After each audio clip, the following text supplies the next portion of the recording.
From autographed pictures to customized tags, I'm Chris Porter, and I'll give you an in-depth look at the ultimate Jags fan's man cave. And I'm Chris Porter, pounding the streets of the First Coast in search of the ultimate Jags fan. And folks, I think I found him. I'll introduce him to you live and in just 60 seconds. As you had a bad day, you take one down, you sing a sad song just to try. I laugh because I love them. The Jags are 1-7. This is a tough time for fans, but Chris Porter joins us live tonight. Chris, you offer a glimmer of hope. Yes, Shannon, you know, it's in times like these when you find out who is and who isn't a diehard Jaguar fans. And in my quest to find the ultimate Jags fan, I turned to Facebook, Twitter, even hit the streets asking you to show off your Jaguars pride. And after an exhaustive search, I was led to Riverside's historic district to this house. Great, how you doing? I heard you have quite a man cave. Yeah, come on into my man cave, right this way. This is the entrance, Jaguar Drive. A few little things here. And right back here behind you there, it's my man cave. Wow. Welcome to the jungle. Welcome inside Johnny Hodges, a.k.a. Johnny Jag's Man Cave, a Jaguars fan paradise, where there are pictures of former Jaguar greats, hats, jerseys, plaques, helmets, action figures, even a Maurice Jones-Drew corner. Once we saw him playing the first 2 seasons, my wife just fell in love with him. Plus, a Jags card collection totaling over 4,000. This just represents about 2/3 of my collection. Johnny Jags has been a diehard fan since the NFL awarded the city of Jacksonville the franchise in 1993. I was at work when I heard, and I had about the same reaction as everybody else. Yes, you know, just like Wayne said, you know, and we finally did it, you know. It's just, we tried so hard and for so long, and it didn't seem like it ever was going to happen, but for it to materialize, it's awesome. He was one of the first 150 people to buy season tickets the inaugural season. He says the early years were awesome. It was Jags to riches, a Cinderella story, because we weren't expected to do anything.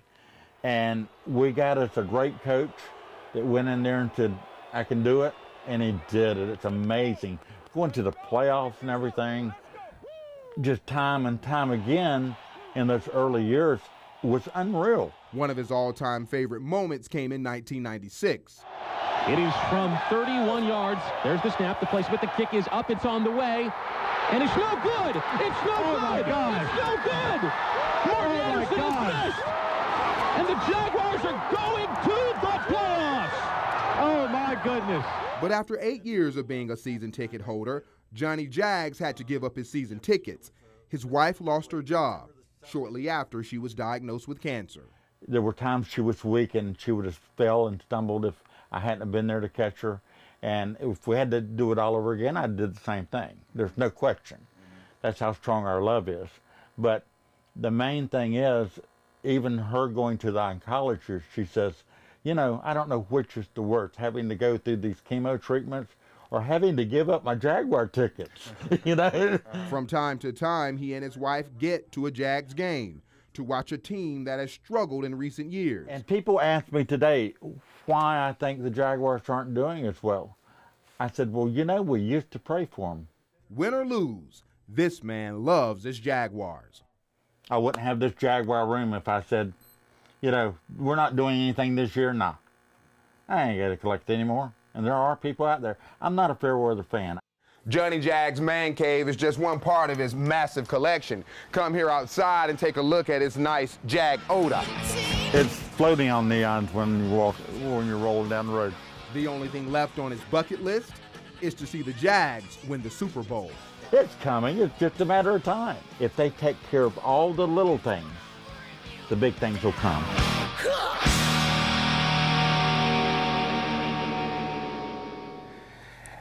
And back here live inside Johnny Jag's Man Cave, where you're getting yet another look at this just nice man cave. And now be sure to join us bright and early in the morning on Good Morning Jacksonville when First Coast News anchor Joy Purdy introduces you to the youngest Jaguars fan. And I know someone's out there saying, Johnny Jag, you know, your man cave is nice, but I'm an even bigger Jags fan. If you like to show off your Jaguars pride, tweet me a pic of your stuff. And I will show it off tomorrow night at 7 on ABC 25. Live inside the Ultimate Jaguars Man Cave, Chris Porter, First Coast News. Chris, thank you. If I could make a quick suggestion, take a copy of this story, ask the coach to play it before Thursday night's game. That would fire up the guys. Thanks, buddy. We appreciate that report. All right.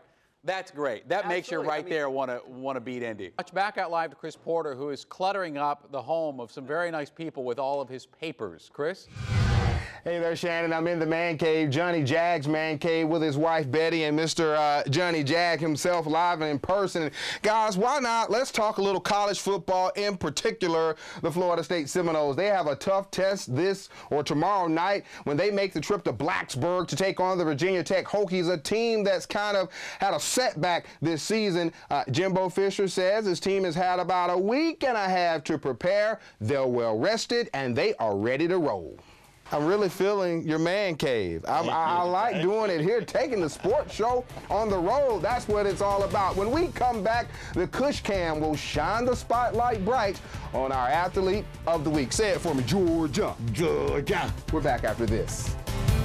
Chris Porter live here in Johnny Jag's Man Cave. Now it's time to talk about our athlete of the week. He plays for an undefeated football team that knows a lot about championship football. The Cush Cam introduces us to a spark plug from Union County High School. We'll show off the Jagoda when you come back. All right, Chris Porter back here live here at Johnny Jag's house. We're out here in the Jagoda. I want to show off this nice truck. Now, you got a chance to see in the piece what it looks like in the daytime. Check out the lights, the tail lights under this car at night. Let me tell you something, Johnny. I've enjoyed myself. Thank you so much. My pleasure. Shannon, I'm back on my way to the station. We're back after this.